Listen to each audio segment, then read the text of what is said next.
नरेंद्र मोदींची लोकप्रियता आणि आम आदमी पार्टीच्या वाढत्या प्रभावाच्या पार्श्वभूमीवर महाराष्ट्र नवनिर्माण सेना लोकसभा निवडणुकीमध्ये काय पवित्रा घेणार याबाबत उत्सुकता आहे।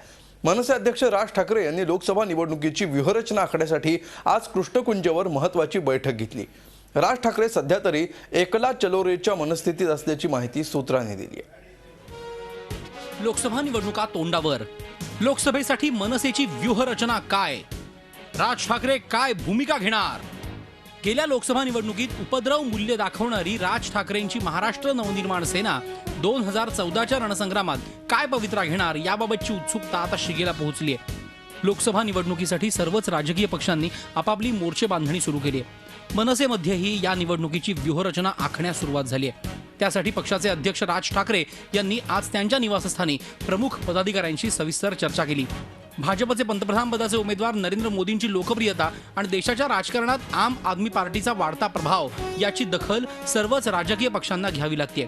मनसेही त्याला अपवाद नाही। त्याच अनुषंगाने आज राज ठाकरेंनी आपल्या पदाधिकाऱ्यांची मतं जाणून घेतली। तुमच्या मनामध्ये ज्या शंका कुशंका आहेत ना, त्याच शंका कुशंकांवरती चर्चा झाली आजची लक्षामध्ये, आणि त्याच्यामुळे ते सर्व काही चर्चा झाल्यानंतरच पुढच्या हप्त्यात पुन्हा बसायचं ठरलेलं आहे। त्यावेळेला कुठल्या तरी एका पॉईंटवरती आम्ही येऊ तर नक्की काय भूमिका पक्ष घेणार आहे ते। पण आतापर्यंतची भूमिका तर पक्षाची एकला चलोरीच राहिलेली आहे लक्षामध्ये, त्याच्यामुळे पक्ष भूमिका आता लवकर जाहीर करेल।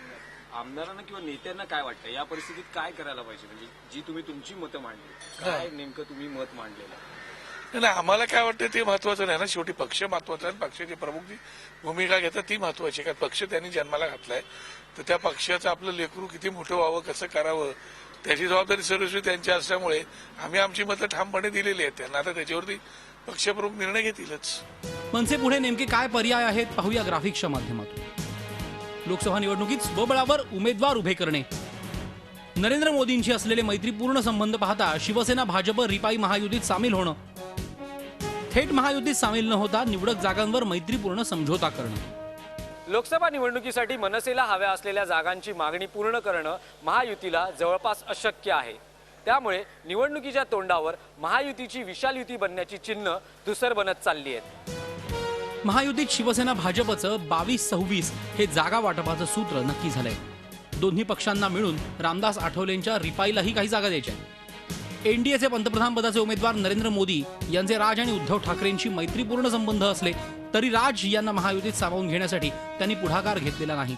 राष्ट्रीय जबाबदारी स्वीकारल्यानंतर अनेकदा मुंबई भेटीवर आलेल्या मोदींनी राज ठाकरेंशी संपर्क साधणं उचित मानलं नाही, तर दुसरीकडे राज यांनीही मोदींना महत्त्व दिलेलं नाही। त्यामुळे ना मनसेची महायुतीत येण्याची इच्छा आहे, ना शिवसेना पुन्हा मनसेला टाळी देण्यास उत्सुक आहे। महायुती ही जी आहे तुम्ही म्हणताय ना, तुम्ही या महायुतीमध्ये 3 पक्ष राहतील। या 3 पक्षांनी परिवर्तन मुंबई महानगरपालिकेत घडवलं आहे, प्रत्येक महानगरपालिकेत घडवलेलं आहे। महाराष्ट्रात सत्ता आम्ही आणली, अनेकदा लोकसभेत आम्ही जिंकून गेलेलो आहोत। आता तिसऱ्यात कोणी 4था, 5वा, 6वा, 7वा, 8वा जो कोणी असेल असं तुम्ही म्हणताय, त्या संदर्भातले निर्णय घेण्याचे अधिकार हे उद्धव ठाकरे यांचे आहेत, शिवसेनेचे पक्षाकडे। महायुतीत सामील झाल्यास राज्यात मनसेची वाढ खुंटेल अशी भीतीही नेत्यांना आहे। लोकसभा निवडणुकातल्या या समझोत्याची विधानसभा निवडणुकीत किंमत मोजावी लागेल याची पक्षाच्या नेत्यांना पूर्ण कल्पना आहे। त्यामुळे राज्यातल्या सद्य परिस्थितीचा आढावा घेऊन स्वबळावरच लोकसभा निवडणूक लढवण्याची मनसेची तयारी असल्याची माहिती मिळते। दिनेश दुखंडे, झी मीडिया, मुंबई। झी 24 तास, एक पाऊल पुढे।